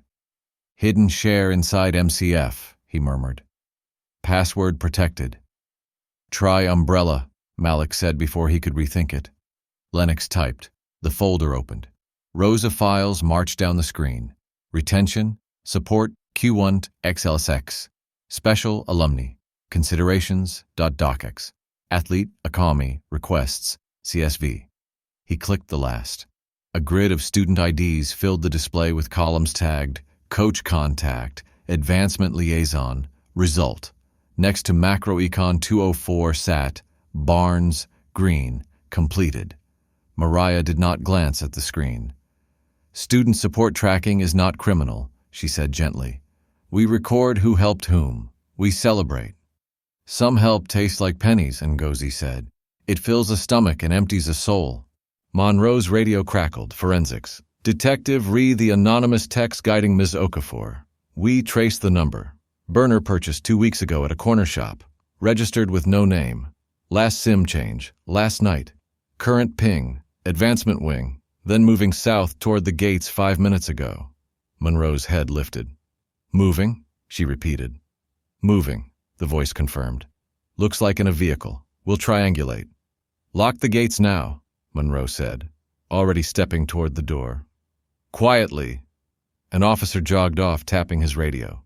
In the hallway, Dean Carter signaled 2 campus cops to close the inner doors. Students craned for a better view. Professors pretended not to. The building held its breath again. Nia's phone buzzed. Same unknown number she'd learned to fear and trust in the same heartbeat. Locker B17. Athletics, before they wet it down. She turned the screen to Monroe. The detective didn't argue with a dead woman's map. "Barnes," she called to the cuffed coach in the aisle. "What's in B17? Barnes hesitated, then let his shoulders sag. "Cleaning closet in the equipment hall," he said. "Half the lockers have false backs. Coaches keep contraband out of sight." "Walk me," Monroe said. "Officer with us. Dean, keep the room steady. Lennox, mirror the drive, pull the MCF share, make a read-only copy somewhere no one can reach from inside this building. Ngozi, stay with Ms. Okafor." Ngozi shook her head once, firm. I walk where the truth walks, she said, and fell into step. They moved fast, down a flight, through the corridor that smelled like varnish and sweat and old victories, into the athletics wing where a fire alarm panel blinked sullen red. The tiled floor had the faint salt of dried sweat ground into its grout. Motivational posters smiled from the walls like promises the night had not kept. Locker B-17 looked like any other. Gray, dented, a little squeak in the hinge. An officer cut the lock. Inside, an extra bright mop and a stack of folded towels. Barnes nodded at the back panel. The officer popped it with a practiced twist. A shallow cavity yawned open. Inside, a metal cash box, a cheap prepaid phone with a cracked corner, 2 USB drives taped in an X, and a small spiral notebook with a cover softened by use. On the notebook's first page in neat block letters, "If I go missing, give this to A. Monroe or N. Okafor. KP." Nobody spoke for a beat. Then Monroe reached for the phone first. It vibrated in her hand like an animal that wanted loose. She flipped it. The number matched Nia's anonymous helper. Kayla's dead man switch. Malik breathed from the doorway, voice careful with respect. She became her own witness.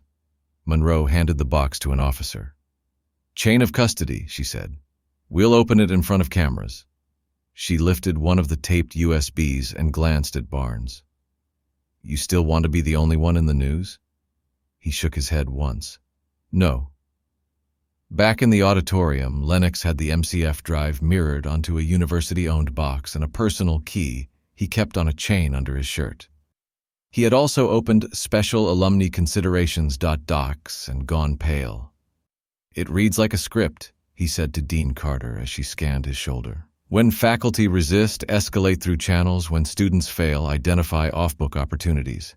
If anyone threatens exposure, reconsider their fit for the mission." "Mission?" Dean Carter whispered, the word bitter as a burned pot. "Whose?" The back doors swung open. The board chair, Halford King, strode down the aisle with 3 lawyers in his wake, his magnolia circle lapel pin brighter than the room. He was the kind of man whose handshake started renovations. He didn't like to be told no. He liked to be first at everything, including smiling. "Madam Dean," he boomed, voice trained by 100 banquets, "we need to de-escalate this spectacle. City police are trampling due process. Donors are calling. Students are frightened. We'll handle it in executive session." He turned to the audience as if to a donor dinner. "Friends, go back to classes. Magnolia City is strong. We will care for our own." "Sir," Dean Carter said, keeping her tone steadier than her pulse, "we are caring for our own, and our own were hurt here." One of his lawyers lifted a folder. "An injunction," he said smoothly, "compelling the university to cease public broadcasts of unverified, reputationally damaging material pending internal review." "Unverified?" a voice called from the balcony. "We're watching it." Halford's smile tightened a single millimeter. "Young man," he said without looking up, "there are processes." "Your processes built a back door," Malik said, ink still wet on his page. Monroe reappeared at the side aisle with the cash box and Kayla's phone. She clocked the board chair, read the suits, read the smiles. "Good morning," she said dryly. "You can keep your injunction. I'm not the one broadcasting." Halford pivoted toward her. "Detective, I appreciate your service. Campus security will accompany you off property. The board will liaise with the district attorney." "Respectfully," Monroe said, "no, they won't. Homicide is not a donor perk." She nodded to an officer who handed a small portable document camera to Lennox. "We're opening evidence in front of witnesses, on camera, right here." She set the metal box on a table at the foot of the stage. The room leaned forward as one. Monroe broke the latch. Inside lay small stacks of cash banded in 20s, a sheet of paper with 6 names and ID numbers, a thumb drive labeled MCF Ledger, and a folded note tucked under everything. Monroe slid the note out and read aloud. "If you're reading this, it means I ran out of seconds. Start with the ledger. Then look at the gifts labeled Emergency Retention, Unrestricted. The ring isn't the hand. Follow who signs. K." Halford's face didn't change. His lawyers conferred in murmurs. Dean Carter met Monroe's eyes and gave a nearly invisible nod, the kind you give a surgeon before they cut. Lennox plugged in the thumb drive. An Excel file opened with tabs along the bottom. Miracles, donor flags, door codes, night access. He clicked miracles, names, courses, midnight timestamps, a column called Origin, Coach, Vice Provost, Advancement. Another column called Approver. On several rows under Approver, a single set of initials repeated, MG. The room made a sound like wind discovering a crack. Monroe didn't look at Mariah's office window across the hall, but she could feel the gaze from that direction like heat through glass. Next tab, she said. Donor flags bloomed, gift codes, amounts, notes. Tie to retention goal sat beside numbers that could pay for libraries. Child in danger of failing, facilitate sat beside 3 names the campus knew from buildings and benches. Halford finally dropped his smile. Detective, he said quietly, we're done here. He lifted his hands as if shaping the air. A university is a living thing. You pull all the weeds at once, you rip up the ground. The weeds are choking the ground, Dean Carter said. We'll replant. Monroe's radio buzzed again. Forensics? Urgent? That burner phone just pinged Gatehouse South. Plate reader shows a black SUV rolling out. Plate belongs to Halford King. Heads turned like a flock. Everyone looked at Halford. He spread his hands wider. We have a meeting, he said smoothly. The board meets at noon. Monroe held up Kayla's prepaid phone. This number, she said, sent the messages that led us to evidence. It is pinging your car right now. For the first time, Halford blinked. Small. Fast. Check again, he said. Must be an error. Monroe didn't answer. She nodded at an officer at the rear door. Gatehouse South, she said, already moving. Now. The officer spoke into his sleeve and jogged. A second later, a third text hit Nia's screen. Incoming from the same anonymous number the whole awful morning. If they take this phone off campus, the stream goes citywide. B-17 had 2 copies. The other is in the car. Nia showed Monroe as she passed. The detective didn't break stride. Hold this room, she told Dean Carter. No one leaves except in cuffs. She disappeared into the hall, Barnes and an officer in tow. The crowd buzzed like a hive warmed by sun and rage. On stage, the mirror feed of the ledger still showed MG and dollar signs and midnight miracles like bruises on a spreadsheet skin. Ngozi touched Nia's shoulder lightly. Steady, she whispered. It is almost noon. The auditorium clock clicked forward 1 thin minute. Somewhere outside, brakes squealed at the south gates. The overhead lights trembled as if the building had shivered. And just as the second hand ticked to 12, every screen in the hall flickered without Lennox's touch. Kayla's folder opened on its own. A final file appeared, one none of them had seen. Boardroom Live MP4, starting now. The picture jumped. The camera framed a long table of polished wood, a wall of windows, a line of faces that made budgets move. The board chair stood at the head, phone on the table vibrating. Mariah's empty chair waited beside him like a missing tooth.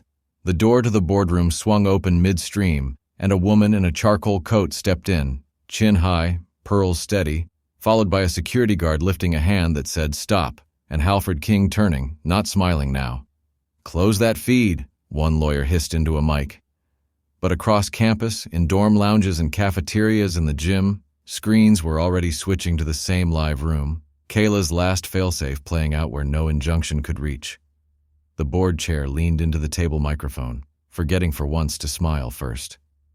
"What exactly," he said, voice thin with surprise, "is this?" The boardroom camera settled like a bird on a ledge, steady, high, unblinking. A line of faces ringed the glossy table. Halford King stood at the head, jaw tight, phone buzzing against lacquer. 2 lawyers flanked him with folders like shields. At the far end, the door opened and Provost Celeste Arden stepped in, charcoal coat, hood pushed back, jawline unmistakable from the street cam. She took her seat without asking who had turned the room into a stage. What exactly is this? Halford asked, forgetting for once to smile first. A scheduled stream, Celeste answered, eyes sweeping the ceiling corners. Kayla Price said it. If you're watching us, so is the campus. On cue, the auditorium screens mirrored the same feed. Students leaned forward as if distance could be climbed. In the aisle, Malik clicked his pen and didn't write. Nia held her breath and felt Ngozi's steady palm between her shoulder blades like a promise. "Close it!" a lawyer hissed, stabbing at a tablet. Nothing closed. The picture sharpened instead, audio lifting like curtains. Celeste folded her hands. "We contain scope," she said, voice even. "We acknowledge grief. We appoint a committee." "A committee?" Halford spat. "The coach is in cuffs. Pierce will take his pension in exchange for silence. Advancement." His eyes slid to the empty chair next to him. "Is loyal." In advancement across the hall, Mariah Green sat cuffed in her own guest chair, pearls calm, watching her boss on the big screen through her doorway window. Lennox's fingers danced over her keyboard, mirroring the hidden MCF drive to a place donors couldn't buy. Detective Aisha Monroe stood at the threshold, half-turned, listening to two worlds at once. Celeste's gaze cooled. "No one is loyal to a burning house," she said. "We built this place to hold light." "And we fed it," Halford snapped. "Don't preach mission to me, Celeste. You like results same as I do. You like that our retention miracles kept headlines soft. You like that coaches kept the trains on time. We asked Barnes to handle the ugly hours so your hands stayed clean." Celeste didn't flinch. "We asked for tutoring and guidance," she said softly. "Not barter." She bit the last word like it tasted metallic. "Barter?" Halford's laugh was short and sardonic. "You stood in that lot last night to make sure your clean words became clean numbers." A breath moved through the auditorium like wind across tall grass, one sound made of 100 smaller ones. The street cam's image of the hooded driver hung ghost-like in memory, that private smile now curdled by context. Monroe's radio crackled, low and insistent. "South Gate," dispatch said. "Black SUV rolling. Plate, King, 533. Your ping is inside." Monroe didn't take her eyes off the boardroom feed. "Hold the gates," she said into her sleeve. "Quietly. No sirens." To an officer. "With me." She paused at the advancement doorway long enough to look Mariah in the eye. "Don't move." Mariah lifted her cuffed hands like a hostess showing empty palms. "I wouldn't miss the finale," she murmured. Back on the screens, one of Halford's lawyers leaned toward his mic. "If we keep talking into a camera," he said, "we make discovery unnecessary. Let's move to executive session. No devices." "Devices don't make a crime," Celeste said. "Decisions do." "Then decide something useful," Halford shot back. "Call facilities. Flush the storm drains behind economics. If that grad left a toy there, I want it swimming." In the auditorium, Lennox's eyes widened. "He just told us where to look." Ngozi tapped Nia's arm. Nia was already moving with Malik toward Detective Monroe's last spot, but the detective was gone. Down the stairwell in a sprint, radio up and voice a whip. "2 to Econ lot drains. Careful on approach. You'll find a package taped into the elbow. Bag the whole pipe if you have to." They ran. The hallways blurred. Trophy cases, flyers, a bulletin board announcing Integrity Week in cheerful fonts. Outside, air hit cold and smelled like damp brick. Police tape fluttered around the lot like a tattered banner. An officer in rain slicks knelt by a storm grate, fingers numb. "Here," he called, breath fogging. "Tape, blue, same as the roof." He pried, slow and sure, until a plastic-wrapped bundle slid free with a sucking sound. Inside, a micro SD card in a cheap waterproof pouch and a folded note with an umbrella doodle pressed into the paper grain. Nia exhaled like she'd been holding that breath all morning. Malik's hands shook as he filmed the bagging. "Kayla left us a map," he whispered. "Umbrellas everywhere it rained." Inside, the boardroom feed swayed as if the hidden camera had shifted. Celeste's phone buzzed on the table. She didn't touch it. "Halford," she said, voice dropping to a quiet that carried farther than a shout. "What did you promise that coach for ugly hours?" "Athlete eligibility," he said. Quiet donors, better outcomes. For whom? Celeste asked. The students or the names on your benches? He smiled without humor. Same difference on a spreadsheet. In advancement, Mariah's jaw ticked once. He's going to blame the ring and the hand, she said quietly. The ring will be mine. The hand will be hers. Maybe the hand belongs to both, Monroe said, stepping back inside, coat wet at the shoulders. She took the drain bundle from an officer, swapped gloves, and slipped the micro SD into a forensic reader. Lennox? He jacked the reader into the auditorium rig. The big screens blinked away from the boardroom to a new window, Econ Lot Drain Cam.mp4. The image was dark at first, then brightened as the software compensated. Angle low, rain hammered. The timestamp read 02:02 a.m. Kayla appeared, coat clutched, umbrella blown wrong side out. She ducked under the eave, wiped her face with the heel of her hand, then glanced toward the drain, toward the little dark square where the camera now watched. She knelt. The picture jumped as her fingers brushed the lens as if she were blessing an eye. A figure stepped in from the left, shorter than Barnes, thicker in the shoulders, hood up. Not the same coat as the provost on the street cam. This one hung heavier. A gloved hand reached. Words whipped away in the wind. The mic caught only slices. Can't. Tonight. Names?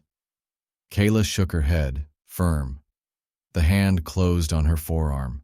She pulled back, planting one heel against the wet concrete. The hand tugged again, harder. She twisted and slipped, shoulder hitting brick. The umbrella skittered. A pearl popped loose from somewhere and ticked across the pavement into the drain viewer's eye. 1, 2, 3 taps, then fell out of frame.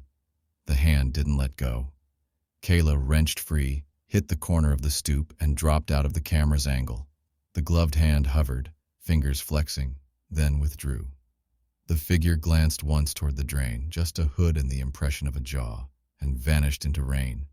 The room absorbed the sound of 100 people not breathing. Back it up, Monroe said, knuckles white on the table's edge. Lennox scrubbed the slider back 5 seconds. They watched the pearl again. Tap, tap, tap. Tiny proof rolling into a hiding place and waiting for daylight. Pearls, Malik murmured. Everyone in that room wears pearls. Not everyone, Ngozi said, eyes on the boardroom feed as it returned. But 2 do. On the boardroom screen, Celeste's hand went to her throat. Reflex, defensive, then still. Her pearls were intact, sat where they had sat all morning. She noticed her own hand and pushed it flat on the table. Across the hall, Mariah's pearls lay calm against a navy suit. She did not touch them. Halford saw none of this. He saw only a building that might slip from his grip. We move a motion, he told the camera without meaning to. Suspend the dean. Appoint a crisis czar. Remind the city who pays for dorm heat when tuition falls behind. Celeste's gaze cut over the table like a blade. We do not punish the only person who told the truth in public, she said. Dean Carter stays. Halford's phone vibrated again. He glanced down, scowled, and palmed it. On another screen, a gatehouse camera showed his SUV idling at the south exit, window cracked, a hand holding a small phone toward the dash like a charm against bad weather. A campus officer approached the driver's side. The SUV's brake lights flared. In the auditorium, Monroe's radio hissed. Gatehouse, the voice said. We have the SUV stopped. Driver alone. Passenger seat. Open bag with a prepaid phone inside. Same number. Bag it, Monroe answered. Bring the driver here. Driver's not Mr. King, came the reply. It's his aide. Says he was told to run this to the bank. Halford's smile found its way back, brittle and transparent. Misunderstanding, he told the boardroom like a choir. People act without thinking under pressure. People act exactly as they're told when pressure is culture, Celeste said. Culture is revenue, he returned, smoother now. Revenue is scholarships. Scholarships are lives. In the second row, Nia's hands went tight in her lap. Loud words about money bounced off the small truth she carried.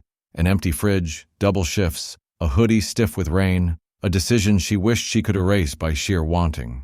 Beside her, Dr. Tunde Adeyemi stared at his own reflection in the polished floor and finally lifted his head.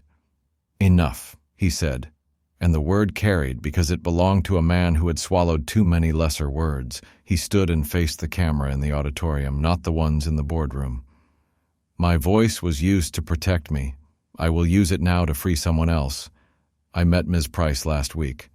She told me to stop telling myself good stories about bad choices. She told me to name who asked me to be small." He looked up toward the boardroom feed, toward Celeste and Halford and the empty chair beside them. "Coach Barnes came to me because a donor's child was failing my class. He said, there are ways to help each other. He brought me to a meeting where a man with a ring said, 'Keep our family whole. The girl is bright. She missed, that's all.' I missed too. I missed my duty." He turned to Nia, voice rough. "I am sorry." The room held still, as if waiting for a judge's gavel. Detective Monroe didn't give it one. "We're not finished," she said. "We don't end on apology. We end on proof." She lifted Kayla's spiral notebook from an evidence bag, opened to the first page after the cover. In neat lines, Kayla had written, "Ring, Mariah, car, fan, provost, hand, fan, board. If they split blame, they will live," she'd added. "Tie them together and the next girl eats." Monroe held the page up to the camera. "Ms. Price thought in systems," she said. "We will charge in names, but the city will fix a system." A murmur swelled, not yet triumph, not yet peace, a sound like people deciding to keep walking. The boardroom feed crackled as if someone had put a palm over the camera. "Executive session," a lawyer said off-screen. "Now." The image cut to black. A beat of quiet fell. Then, from the back of the auditorium, an officer stepped in with a woman between them, Halford's aide, hair flat from rain, eyes wide, a tote slung over her shoulder. She clutched the prepaid phone like it was burning. "He told me to drive to the bank," she blurted into the room's hush. "He said drop this in a safety deposit box and keep the receipt. He said if anyone asked, say it was for a donor. I don't want to be part of this." "What is this?" Dean Carter asked, voice gentler than the moment. The aide swallowed. "The ledger," she said. "The list of miracles. There's another copy in his briefcase." She pointed toward the boardroom on the screen that had just gone dark. "Under the false bottom." Monroe looked at the clock, 12:11 p.m., then at the students, then at the administrators who were suddenly not gods but people in a too-bright room. "We're going to the boardroom," she said. "No more doors closed." She started down the aisle with officers at her flanks. Nia stood without thinking. Malik slid in beside her. Ngozi nodded once. Dr. Adeyemi rose and for the first time that morning did not look like he wanted to disappear. They were 3 steps from the doors when the boardroom feed blinked alive again on every screen without Lennox's touch. A hand filled the frame, no ring, just ink stains, and a thumb with a fresh bandage. Jade, the dean's intern, leaned into view, cheeks wet, eyes fierce. "Campus, don't look away," she said, voice steadying as it carried. Behind her, the board table stretched like a runway. At the head, the provost stood, pearls steady, and Halford's briefcase sat open, its false bottom pried up like a tongue. "We found the ledger," Jade said. "We found the signatures." She held a page to the camera. Lines, names, amounts, initials, MG, HK, CA. Jade inhaled. "And there's one more set of initials on the authorization line for last night's retention assistants. They don't belong to advancement." She swallowed. "They belong to the provost." The camera swung. Celeste Arden did not flinch. "Then let me speak for myself," she said, lifting her chin. And as the room braced, the doors opened and Detective Monroe stepped into the boardroom with campus and city watching, just as Kayla had planned. If this chapter gripped you, hit subscribe, like, and share to keep this story alive. Tell us in the comments where you're watching from. Your city might show up in the next episode's shout-out. Title relevant question. What would you have done if you were on that board? Shut the doors or open them? Have you ever seen power protect itself like this? Drop your thoughts below. We're reading everyone.